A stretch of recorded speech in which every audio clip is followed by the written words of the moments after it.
Hey guys, I hope you're having an awesome week. It's Randy with the Del Real Group. I wanted to put together another market update for you guys just so you can see the trends for the month of October leading into November. As you know, these are always 30 days backdated. They're always lagging indicators of true data.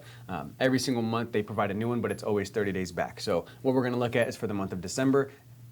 November's will be coming out here momentarily, and once that's out, I'll go ahead and send you that one as well. So we'll go ahead and share my screen here. If you look here, this is basically all the homes that are for sale, sold, as well as pending sales. So if we look here, we can see inventory shot up quite significantly from March and onwards. Ever since March to today, we've seen a big uptick in inventory, and pending sales have been somewhat the same. And this is just related to a lot of people were worried about the midterm elections and everything else. What's going to happen with what's going to happen with the politics? What's going to happen with rates? And as you've seen, rates actually shot up just a little bit. Right now we're right about 6 3/4 for interest rates. So that's caused some people to kind of hold off and wait to purchase, which is why you're seeing this curve here slightly stay the same. Now the good thing is, despite all that and despite inventory going up, yes, we are seeing an inventory increase, and that's because people are wanting to sell their homes now with rates coming down a little bit. They're seeing that they're able to purchase other properties for roughly the same mortgage. So people are putting their homes up for sale right now. We are seeing a big uptick. That's putting more opportunity out there for buyers. So if you're a buyer out there that's looking to buy, you do have more opportunities out there and more negotiation potential as well. But that also goes to say, if you're a seller, there's a lot more inventory out there for buyers, so we got to make sure that we do everything we can to make sure that your home stands out as much as possible, whether it's reframing the marketing tactics, doing price reductions, doing stuff to constantly stay top of mind and make sure that your home is always looking nice and clean and looks new to people and nice and that it's appealing and stands out. So on average right now, we are seeing higher inventory. Pending sales are staying somewhat stagnant. In actual sales, so homes that actually are getting sold, that's also staying roughly flat as well. And if we look at the trends, we're seeing homes that are for sale, we have a 43.1% increase year over year, a 9% increase on solds, and an 18.1% increase on pendings. So from this time last year, we are seeing a greater amount of everything across the board, right? So that's good. That means that there's a lot more activity than there was a year ago today, despite everything that's going on. Primaries are done, elections done. We have a winner, so we should see what's going to happen next month, how that's going to actually affect buyers' mindsets as well as activity and payment and interest rates, as well as inventory and whatnot. So we'll be seeing that, and we'll see those trends next month. So next month's going to be extremely important to see as well. Now, if we scroll down to price per square foot, you can see here that we're staying roughly the same as well.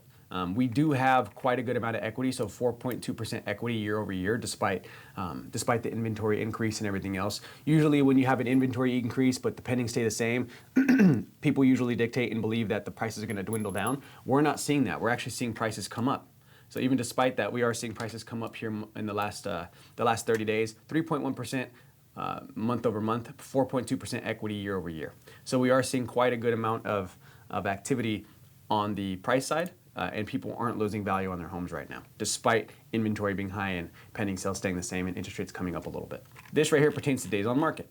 So we're seeing with inventory being on the market longer, it's taking roughly 40 days for a home to sell. Compared to 25, 20, the normal is about 30. Homes right now are just taking a little bit longer to sell. So that means we have to do more open houses. We got to do more strategic price reductions. We got to make sure that your home stays as top of mind as possible for every single buyer that's out there looking. So if you're a seller, the way I like to preface and tell a lot of my clients is it's almost like a card deck, right? When you first hit the market, you're the top card on the deck. As the days go by, you start to dwindle lower and lower and lower and lower until you're at the bottom of the deck. Because new homes are coming up, your home's staying on the market a little bit longer and it's becoming stale. So how do we make sure that your home goes back to the top of the deck?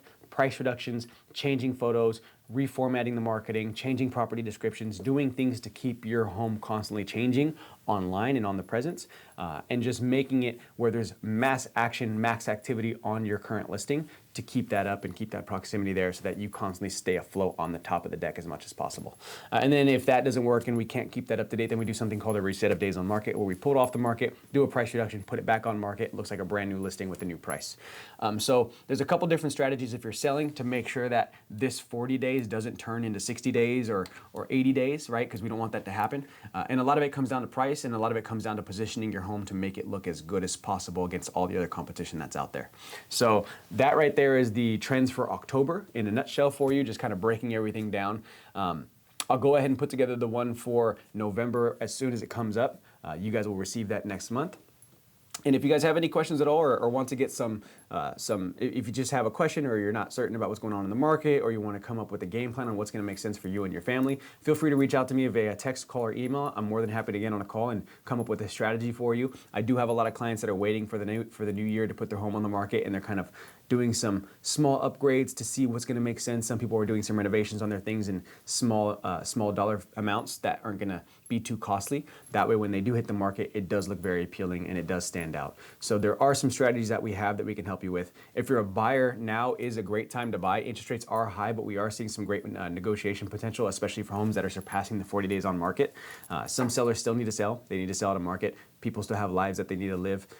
So some things are occurring where they do need to sell their property. And depending on the circumstance, there may be some negotiation potential on some properties. So if you're a buyer, still actively look. Don't get discouraged right now with the rates being where they're at, because there may be an opportunity for you to do a buy down or even a seller carry. There may be some opportunities out there. We just have to go and fish for them. And there's also more options for you versus what there was a couple of months ago, where there was way less options for a buyer that's out there. So you have options, you get to see what else is out there. And if you're a seller, just make sure that we're on the forefront and doing everything we can to market your home. But other than that, if you have any questions, feel free to reach out to me, text, call, or email. I'm always available 24/7 for you guys. And I hope you have an awesome day, an awesome weekend, and I'll be in touch in the next 30 days, okay? Take care, you guys.